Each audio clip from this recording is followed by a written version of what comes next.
My name is Ephraim, and I'm a sophomore at BYU, Idaho. I wanted to talk a few moments with you about the CapSim simulation that you guys are entering into. First off, I just wanted to say the first couple weeks, I'm sure if you haven't already heard, are pretty treacherous, but it's all right because with a little hard work, it's easy to go through. One of the things that I wanted to just mention that I came into the simulation not knowing anything about Excel, not knowing anything about financial statements. I didn't know what a balance sheet was. I didn't know what an income statement was. I was literally clueless. So if you're feeling some of those same emotions, don't worry. Just stick with it for the first couple weeks, and you'll be surprised at the end of the semester of what you've learned.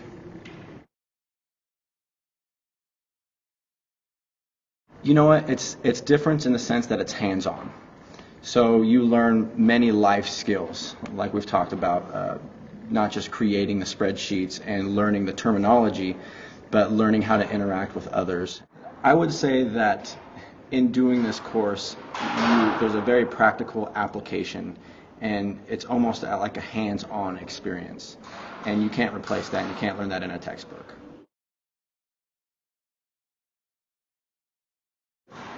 It's definitely worth the pain from the first 2 weeks. So just hang through the first 2 weeks and you'll be fine.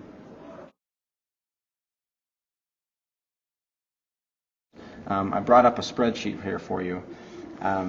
When you're going through your fast tracks, right, this might sound like gibberish now, but after you go through your fast tracks, you're going to have low-tech segments and high-tech segments, and they're going to give you certain drift rates for certain industries. And you're going to end up putting these into Excel, and then you're going to calculate from each year how much that product drifts according to its performance and according to its size. Kind of like the way Apple does, how it continually adjusts the performance and the size of the iPod. Then it's the iNano, then it's the iTouch, so the simulation kind of gives you the opportunity to create performances and size. Coming back to the spreadsheet, you're going to use those to calculate that drift rate for your demand throughout the months. Then you're also going to be able to take your current market shares for your products, and when you're looking through the fast track, it might tell you, last year the industry made 5,040 products. It's going to be growing at 0.09%, and according to your products and according to how much market share you have, you're going to be able to forecast for how much of that product you should produce. Just to give you a couple other ideas on the spreadsheets, it's really nice. At the end of the semester, you should be able to go through some of these financial statements, which may seem like gibberish now, but by the end you'll be able to go through and say, oh, what does accounts receivable mean? What's my inventory? What's total current assets? And I'll tell you right now, I didn't know any of that stuff. I didn't know what contribution margin was. I didn't know what net profit. If someone told me they made $100 million in sales, I would think, wow, that's great. But your contribution margin is only 3%. Like, what does that mean? So by the end of the semester, you should know that it doesn't matter what your gross sales are. If you sold something for $100, but it cost you $99 to make it, you only made $1. That's kind of the idea behind contribution margin, and your net profit.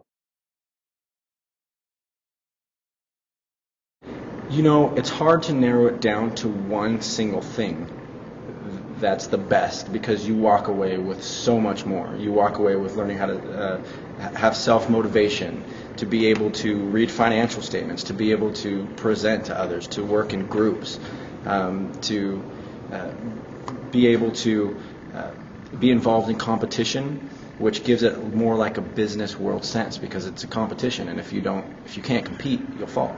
So I think the real life experience that you gain from it is really good.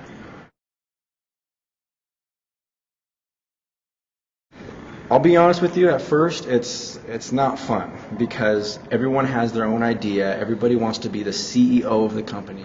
Everybody wants to make the decisions, and so at first you're butting heads a lot. But I found at the end of the semester it was that butting heads that gave you the best product at the end. Everybody putting into it, bringing their perspective. So at first, it's kind of hard, but like I said, there's lots of good that comes from that. So. Okay, so The CompXM, just a warning for you, is very difficult. There's little that can prepare you, I guess, for the questions that will be asked, mainly because it's a master's course. So you can't expect to go into it getting 100% on a program that is geared for graduates working on their master's degree.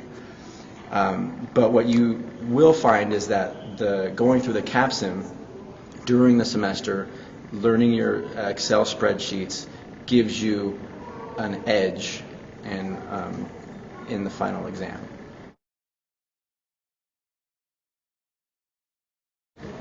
One piece of advice for the comp exam is to start before it actually opens up and to make your Excel spreadsheet models.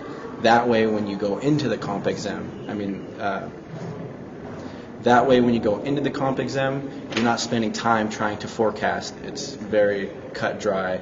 You can have all your formulas already worked out, and it saves you hours.